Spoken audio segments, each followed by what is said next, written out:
Hello everyone, and welcome to our school counselor session of the Study in the UK Day here on College Week Live. My name is Joey Kirk, and I work for the British Council based out of the British Embassy in Washington, D.C. Can everyone hear me all right? I know there are a good number of you in here, so I just want to double check. Okay, it seems all right. So I'm going to get started with the presentation, and I'll try to fill people in as they come in. But if you have any questions throughout, please don't hesitate to just type them into the text chat feature, and I'll be happy to answer them. Also, throughout the rest of the day, I'll be on the Education UK's text chat, where I'll be happy to answer any questions you might have. So, in this presentation, I'll be discussing mostly undergraduate education in the UK. However, I will make sure to mention some caveats about master's level or postgraduate education in the UK, just in case anyone has specific questions.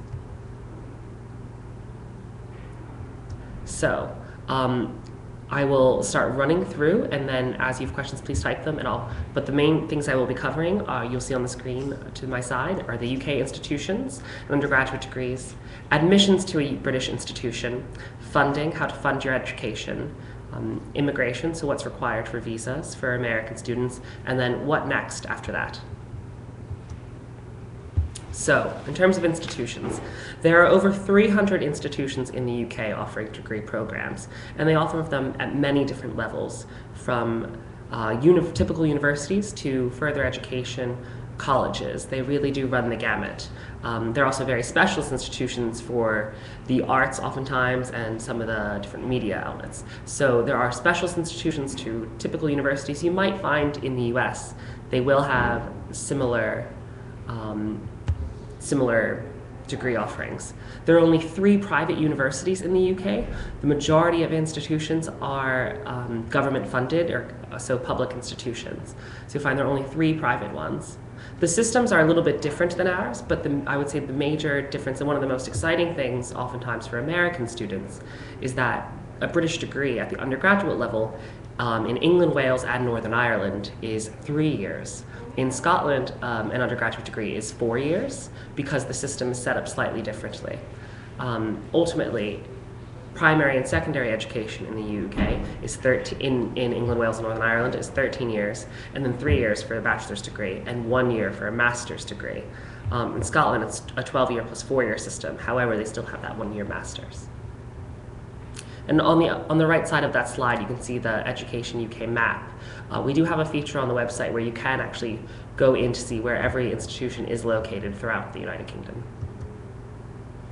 So in terms of undergraduate degrees, and this really very much applies to master's degrees as well, is that the courses, they really do have them all, from acting to zoology, so from A to Z or A to Z. There are many different types of programs, so whatever you are looking for, you can find. The beauty of a British degree program is that it is very specialized.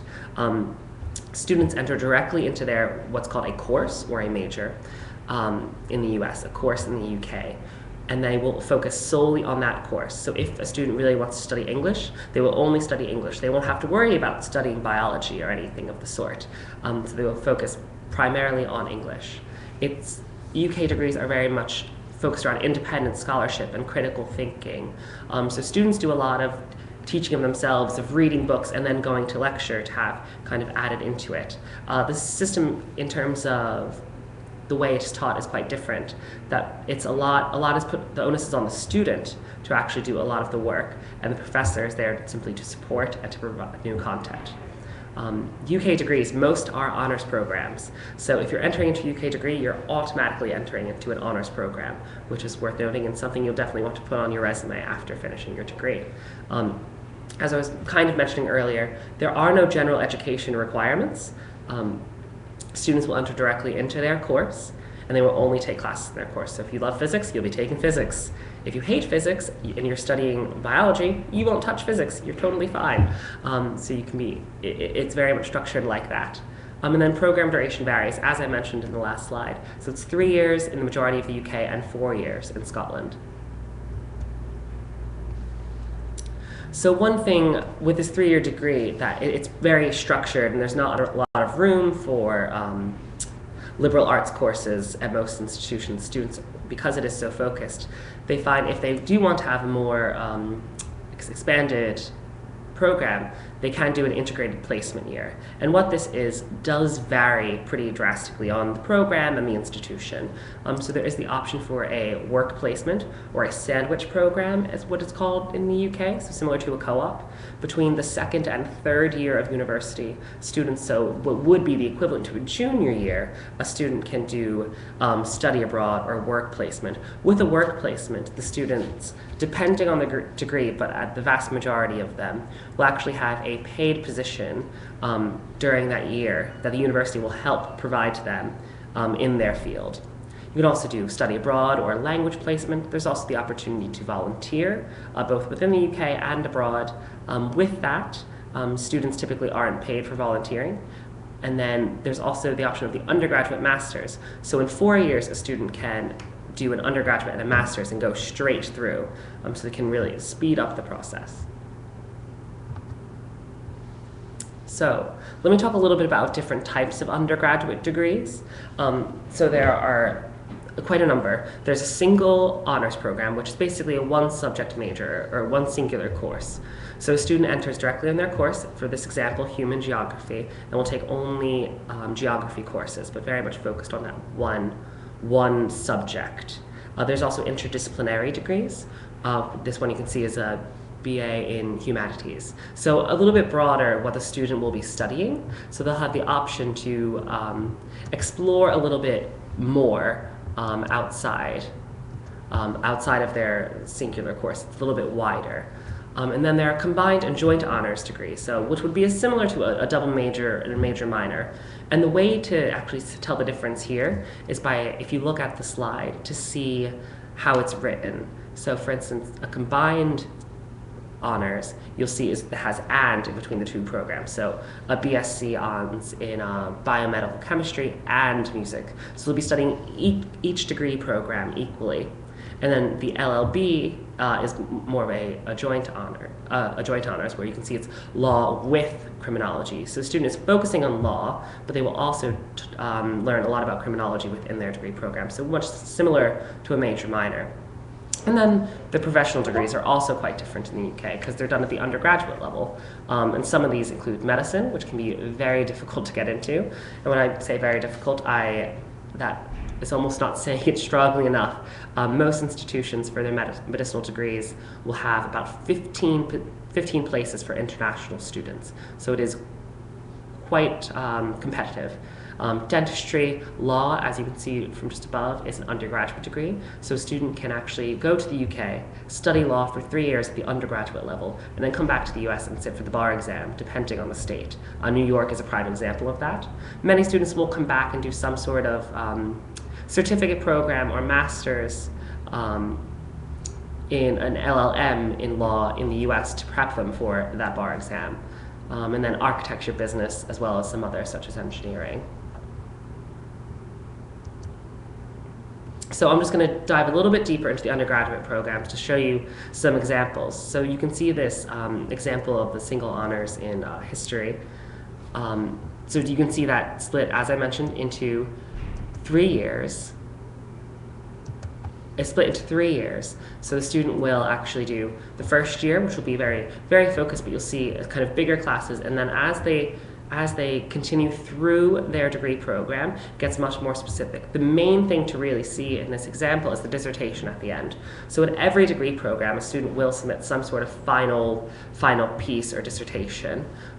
So it ends up taking up a big portion of what the student will be doing in their final year. And that is a lot of independent research. So every UK degree comes with a certain level of research, which is not always found in a US undergraduate degree.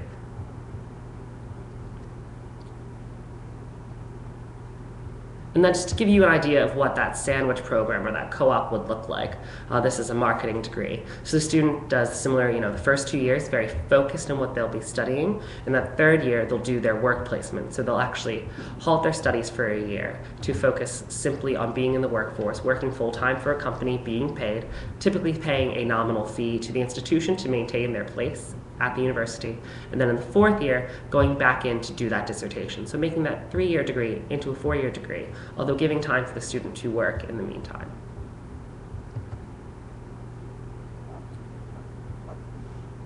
Before I move on to a little bit beyond the degree, we've had a few questions that I think would be helpful to answer. One was about international students from the US being allowed to study midwifery or nursing in the UK. Technically they can, however, it depends on the institution if they do allow students. Some will, but once again, it's getting back to looking at the medicinal programs, that the number of international students they let into the program is very, very small. So once again, 15, and they might be getting thousands of applications for those 15 spots.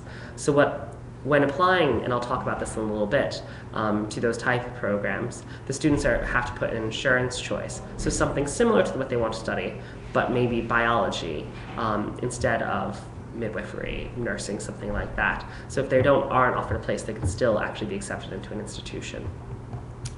In terms of, I've received a question about doing doctoral degrees in the UK. These are set up slightly differently. Most of them go directly through the department as opposed to the central office. So similar to the US, the departments review the applications for a doctoral degree.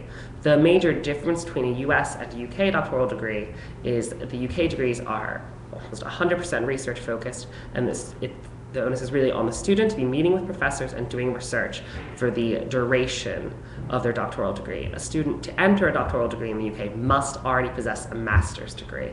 So there are no masters into doctoral. The student can do a master's and then apply for a doctoral program, which is slightly different than the US that often have combined master's doctoral programs. I think I'll get to fees a little bit in a little bit, tell you a little bit about how much it costs as well as visas. So beyond the degree, student life within a British institution. So as you can see from the slide, there are lots of different activities for international students and for domestic students. The beauty of being an American in the UK is you assimilate quite easily.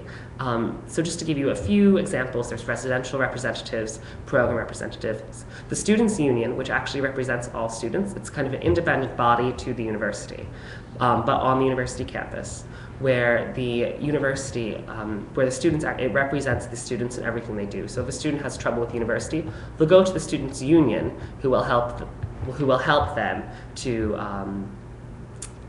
to achieve what they're looking to. Athletics union, so sport is very big at many British institutions. So there are lots of different clubs and activities within it. And then just segueing straight into societies and clubs. So similar to the US, where at the beginning of each year there's an activity fair at the college or university, the UK does something very similar, except they're often called societies. And they really do run the gamut in terms of, you'll find, a wine and cheese society to netball, volleyball. There's, of course, you'll find like rugby, football, soccer, amongst other things. Like if you're really into sailing model boats, it's an option. I know of at least one British institution that has that activity or society on their campus, so it's definitely possible. And similar to a US institution, if you find they don't have what you want, if you can get enough people behind you to support it, you can start it. Next, student volunteers. So there's also a lot of volunteering opportunities on university campuses that students are eligible for. And I would advise that if you have a student, for them to get involved on campus in some way within, working with the residential representative in a program, the Students' Union. There's a lot of different activities that they should join and will really help to bolster their experience and kind of improve their employability when returning to the US. So, going into work and employability. So as I mentioned, students can do a placement here to work, but they also can work during the school year as well. They can work 20 hours a week with their visa and 40 hours, so full-time outside of term. So if they decide to stay through the summer, they can actually work full-time in the UK. And then the university will also help students to get work placements for the summer and the spring. So there are a lot of different opportunities, and internships are an increasing thing in the UK. Okay, next step is UCAS, which is the Universities and Colleges Admissions Service. So UCAS is, I think the easiest way to say it, the UK's version of the Common Application. It is the original Common Application. So it's the organization that's responsible for connecting people to UK higher education. And on a UCAS application, a student can apply for up to 5 different courses. So with them, they can only apply to 5 courses. They can apply to no more. And they can apply, if they choose to apply to different courses at different institutions, they're more than welcome to. However, I'll explain a little bit, that can be quite difficult. And the applications are, it's all done online at ucas.com. Okay, so here are some key facts about UCAS that I think will prove quite useful. One is, as I said, the number of choices is 5. So, however, if you choose, and this is getting back to medicine, dentistry, veterinary, a student can only apply for 4 of those type of programs, and then they have to do, if they choose to, 1 in another course. So something, if they're doing medicine, biology is popular for a lot of those. The cost is actually quite low. So for this past year, it was £23 for those 5 applications, which is about $37 at this point. And if they choose to apply to just one institution, it's £12. However, to give my professional opinion, I would suggest a student, if they're applying to one institution, they should just apply to 5. If they can afford the difference in fee, which is not that big, and smaller, and actually quite a bit less than a lot of US institutions at this point, is to apply to 5 because it gives you a bigger chance of being accepted into an institution. Simultaneous consideration.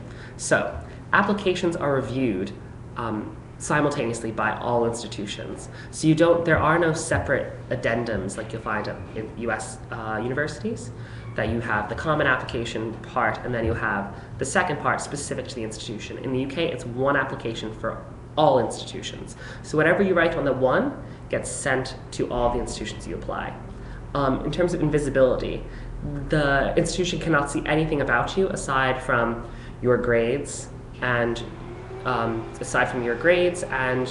your transcripts and scores, really. So they can't see what other institutions you've applied for. So when you're writing your personal statement, and I'll come to this, make sure to focus on the course you want to study, not the university you want to attend to. Because if University A sees that you write in your statement, I really want to attend University B, they won't be as likely to admit you. Next, Oxford or Cambridge. You cannot apply to both. You have to choose one. To continue on, I know this actual slide is filled with tons of information, but you can only do 1 application per cycle. And what I mean by that is you can only apply to those 5 institutions. You can't submit 2 applications and apply to 10. Just 1 for 5. And then just to look at the number of deadlines. So October 15th is the deadline for medicine, dentistry, and veterinary, as well as Oxford or Cambridge. So you have to submit those applications very early. January 15th is the equal consideration deadline. You can technically apply after that, but universities will suggest that you apply by January 15th for the fall intake so you can be viewed equally to other students. And then March 24th is for the performing and visual arts institutions that will require some sort of portfolio. So they actually do applications a bit later than the others. So, and Apply 2014, so this past year, opened in June. So this year in 2015, it will also open in June. So you can begin your application then and then submit it by September rather.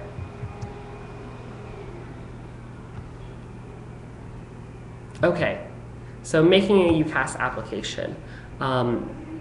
It's fairly straightforward what you have to enter, and you can see it all there on the Apply 2014 slide.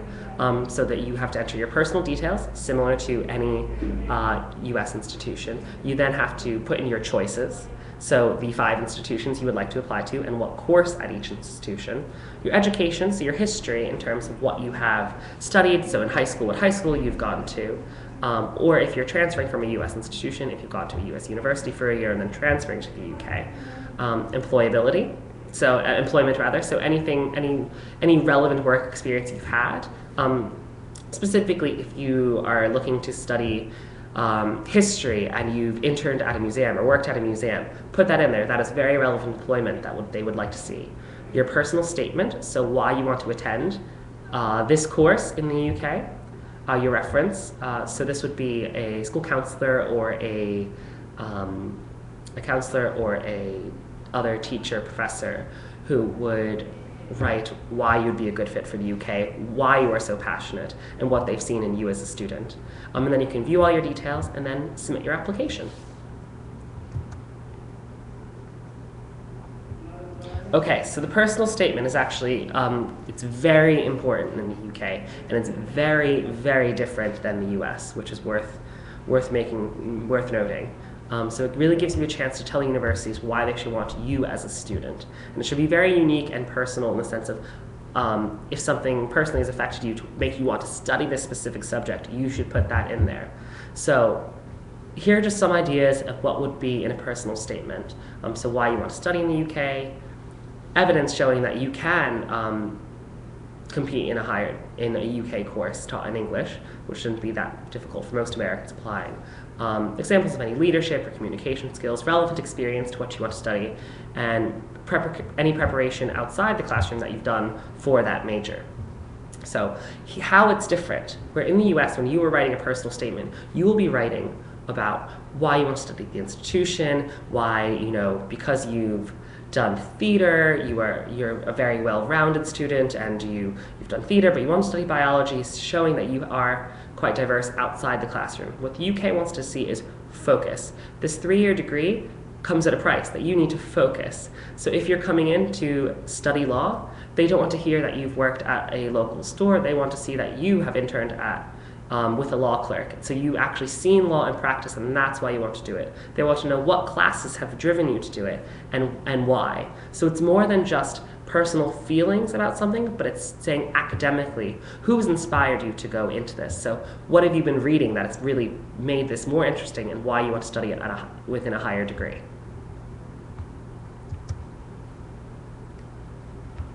All right, so the way decisions are made by institutions.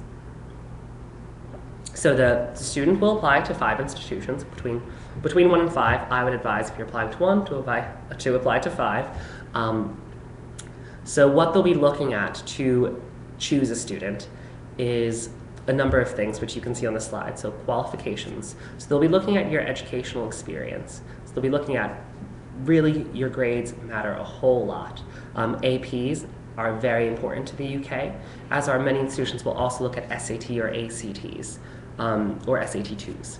Ultimately, what they want to see, they'll have very clear requirements on their website. The UK is very academically driven, so as long as you can prove that you meet the criteria for entrance into that specific course, you should do fine. Personal statement, which I mentioned, plays a major role, so make sure to explain academically why you want to study that course, why you would be a good fit for that course or major. Reference. So the reference is something written by, once again, a counselor, a teacher, professor, saying why you're passionate about the subject, how they've seen you perform in it, and why you would do well in it. Interview. Interviews are not required at all institutions. They are required at Oxford and Cambridge. If you are looking to apply to Oxford or Cambridge, make sure to submit your application earlier than the October 15th deadline, because they actually do interviews in the US in September. So if they do choose to interview you, they'll do it early. Otherwise, you will have to fly to England to interview there. Portfolio. Portfolio comes into account for those performing in visual arts programs that you'll need to submit a full portfolio for them to make a decision. And they have auditions depending on what type of program you're entering. And then admissions tests. These are looked at really last because the SAT and ACT don't do as well of a job as APs to show what type of student you would be for that specific program. One of the beauties of the qualifications, so about your previous education experience when applying to the UK, is that when you submit your application, if you're applying to English and you've done poor in science, they will not hold that against you. They really want to see what you've done well in terms of humanities, in English, in history. They want to see that that's equivalent to what they're looking to enter. If you've not done well in biology and you're entering English, it's not that big of a deal because you won't be using biology when you arrive to the university. Finally, an admissions tutor, which is someone within an academic department in the UK, will review your application and then help to make one of three decisions. an unconditional offer, which means that you are accepted immediately into the institution. 2, an unconditional offer, a conditional offer, which means you will be accepted provided you meet such and such criteria. They will spell out exactly what they're looking for. If they see you're taking a relevant AP course, they will say, we're looking for a 4 in that AP, and then you'll be accepted. This conditional offer is a binding agreement with the university. So if the university says, we will accept you if you have a 4 in this and you graduate high school. If you graduate high school and get a 4 in that AP, you are accepted. They cannot go back on their offer. So as long as you meet the criteria that they set out. And lastly is an unsuccessful, which means the student unfortunately was not admitted in this take because the applications were that competitive or their academic criteria did not meet the requirements. Alternatively, some institutions will will give an offer on a separate course. So say you're really interested in a very specific law course, but then maybe they'll offer you something in criminology, something slightly different, but still relevant to what you want to study. And they'll typically view that by what you've written in the personal statement and your previous academic experience.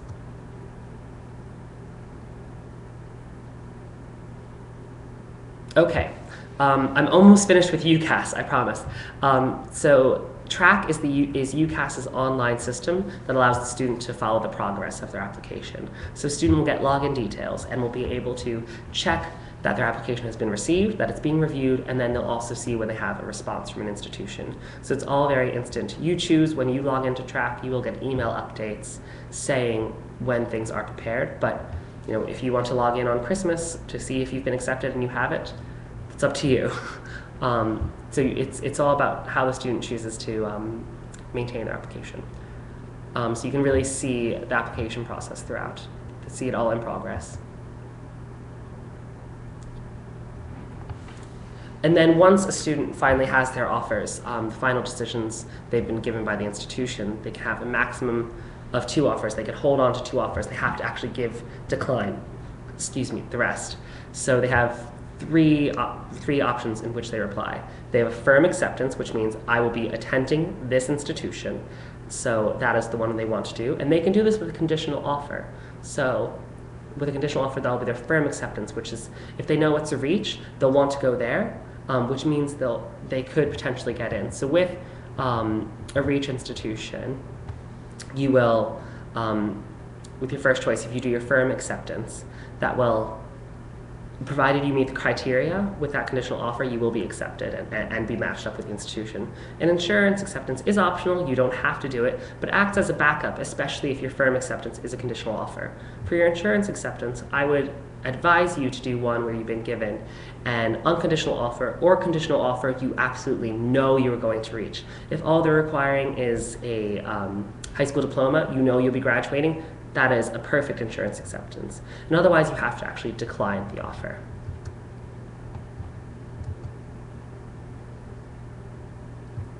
One question just came in that is actually quite good. Would you need to have completed college to study in the UK? Absolutely not. Most institutions that are actually part of this Study in the UK Day, this Education is Great Day, are taking students in at the undergraduate level. What they'll be looking for does vary on institution. They will be looking for a high school diploma. They will be looking for specific grades in different classes, the ones that are most relevant to your course or major. And then they'll often be looking for SAT or ACT scores and APs. So it all depends on the institution, but you do not have to have a college degree to enter into an undergraduate degree in the UK.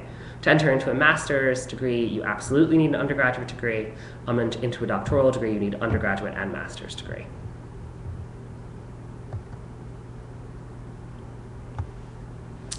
And then lastly, for advisors, just so you have a good idea, there is a website for advisors on UCAS to help you understand the application process because it can be quite confusing. And you can access the staff area, which gives you a lot of these toolkits that UCAS has helped to present that are specific for counselors advising students. The British Council, in partnership with UCAS, is actually will be delivering a toolkit specifically for American counselors to really spell out the differences in the systems and with some side-by-side analysis. And also on the UCAS website for advisors has video guides, mentions about immigration and visas, etc.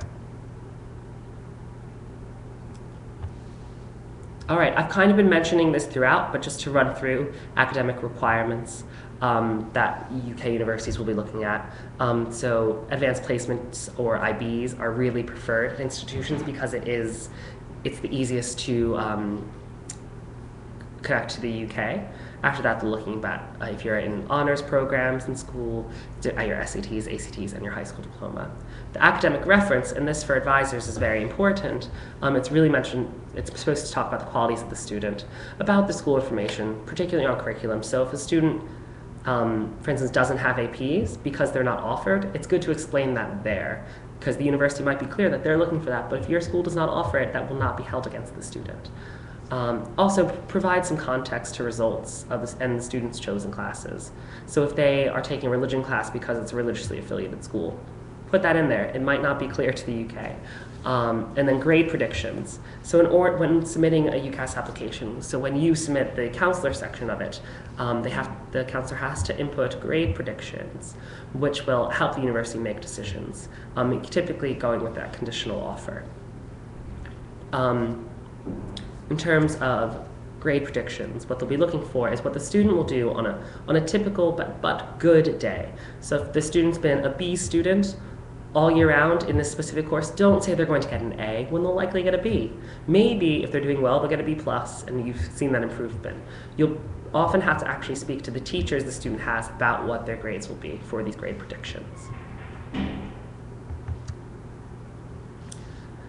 Okay, so let me talk a little bit about funding. Please keep the questions coming if you have any.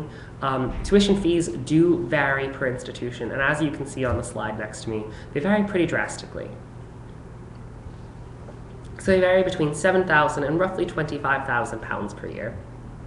£7,000 is about $11,000, and that is just tuition fees, so that does not count room or board. And then £25,000 is about $40,000 to $45,000, so which can be quite expensive, and that's more of the institutions that are very well known, like the Oxford and Cambridges, that are more expensive. But there are institutions that really depend on price. Scholarship is very hard to find for international students in the UK because unlike the US, it's very clear what the price is. There's no way to discount anything for a student in terms of a scholarship. The price is set and it's very simple and straightforward. Living costs, in terms of what's required to live in the UK, the United Kingdom Visas and Immigration suggests £800 per month to live anywhere in the UK, and £1,000 per month in the London area because it is considerably more expensive. It's also great to mention that most UK institutions are FAFSA approved, so they actually can administer federal aid, federal loans. So what they'll do is they can, if you choose to, the Parent Plus loan, you can still take that to the UK.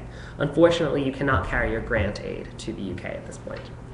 I mentioned scholarships already, but also, I mentioned this before, but international students can work part-time while studying in the UK. So they can work 20 hours a week, work on campus in the local pub, in a local Tesco's, wherever. They can work elsewhere than on campus with their visa.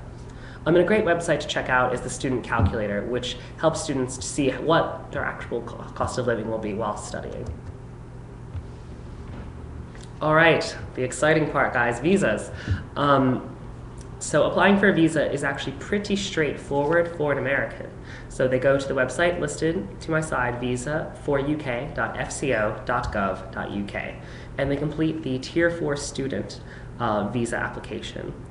So what this is, the Tier 4 is the one that allows the student to work part-time, and it also is for any student that will be spending more than 6 months in the UK. If it's over 3 months, up to 6 months, the student could do a student visitor visa, but that is more study abroad, so universities will help with that. The visa fee is currently about $477 for the Tier 4, but that does not include the $12 return mail fee, so where you can actually have the application sent back to you quite quickly. After you submit your application, you just schedule an appointment for biometrics, so your fingerprints, at one of the application support centers that are all over the US, and then attend your appointment, and which they'll then submit to the visa, which you'll take a copy and then of the application form, your passport, and appointment confirmation. After your appointment, your application will be sent straight to New York for processing. And then after that, you just have to allow 15 days for processing. The processing does vary depending on the caseload. Typically, it's slowest in August, but it usually is not more than 2 weeks.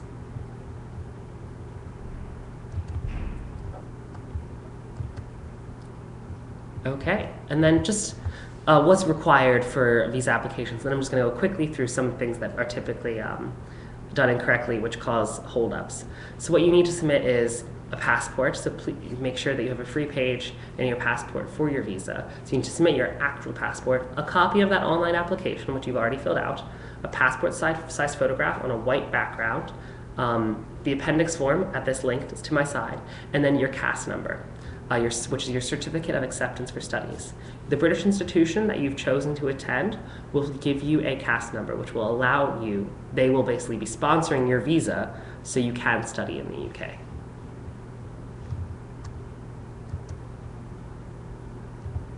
All right, so some common reasons for application delay or even visa refusal. A student will not submit an original passport. They'll send a copy, which will not suffice. They won't submit an acceptable passport photo, so it'll be on a background similar to what I have as opposed to a white background, which will you be denied or will delay your application. They will not have filled out the application form properly. If you do have questions, on the UK Visas and Immigration website, you can actually ask your questions. They have a very good Q&A area. Or the applicant may apply too late, so they might have already booked their flight but not have gotten their visa, which means they might not be able to meet up. So you need to make sure you do it in enough time. And some other ones, the biometrics do not record properly, or the CAS number is not provided, and the visa cannot be processed without a CAS number. Okay guys, so that really ends my presentation.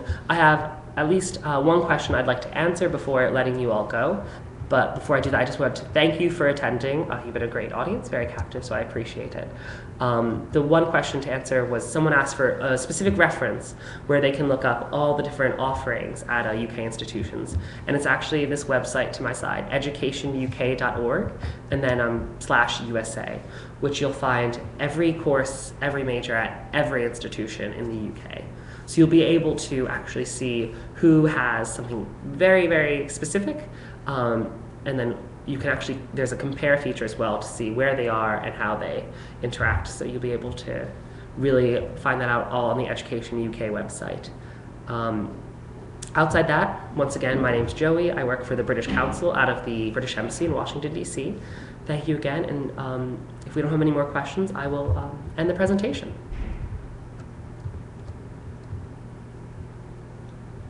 Okay, that seems to be it. So I want to thank you again, and hope everyone has a great day. Cheers. Bye.